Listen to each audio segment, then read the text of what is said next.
Alright, I wanted to talk a little bit about evacuation. We had a forest fire, a very serious forest fire. For a time it was the number one forest fire in the country, and it was heading uphill towards us. They kept it out of a certain canyon that if it went in that canyon, it was definitely going to probably work its way up to our neighborhood, but it got within 3 miles of our house, and so we were on standby evacuation, and I learned some things about that.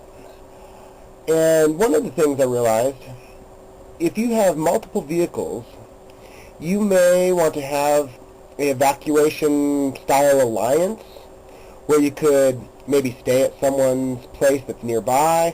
Also, you might have a need for extra drivers if you have multiple vehicles.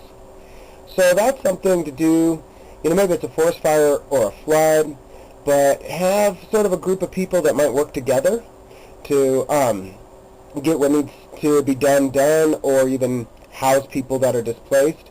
But I'll tell you a couple other things that I had learned during this experience. Ways and people who would let you use freezers for all the frozen game meat and things that you have. You need it to either have some way, like coolers or maybe a generator to keep freezers going if power went out. But either ways, or some people who would take all the things that you've been keeping in your freezer, especially if you're storing a lot of food in like a big, huge upright freezer or something. You don't want to waste all that or lose all that. But the housing of animals, that was huge for us. And what we realized this, you have to have a cage and a mode of transportation for every animal you have on your property in case you need to evacuate. And so what we had cages sitting next to every pen or cage or coop or whatever. We had cages there that would accommodate all the animals. And everyone thinks about their photo albums and their financial personal documents, passports. People think about that, and you want to kind of have those easily locatable and easily transportable. But when you're looking at the animals, they're not so transportable. We have a Suburban that we took the seats out and put down tarps, and the goats were going to go in the Suburban, and luckily we had a pool camper, and all the other cages and animals, they were going to go in the pool camper. As I loaded the pool camper with all of our bug-out backpacks and things like that, I felt fortunate to have the time for this type of evacuation. We had time to load up our photo albums and our survival backpacks and put cages around for all the animals.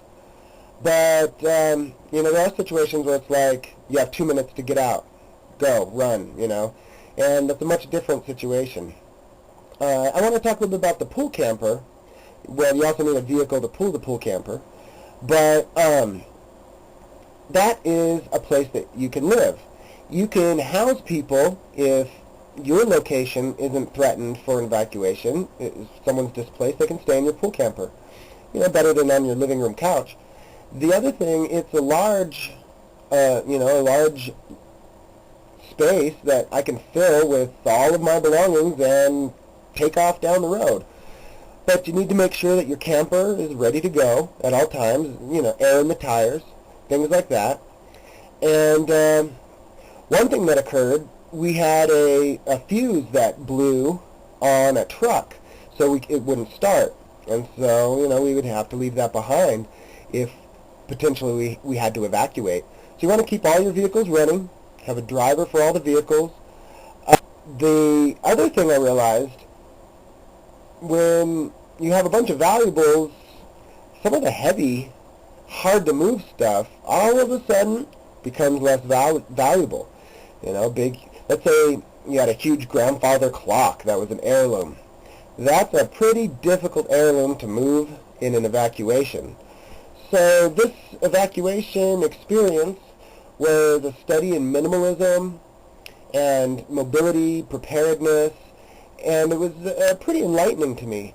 So at any rate, I wanted to share that with you, and perhaps people can make suggestions and comments and share their ideas in the comments for this video.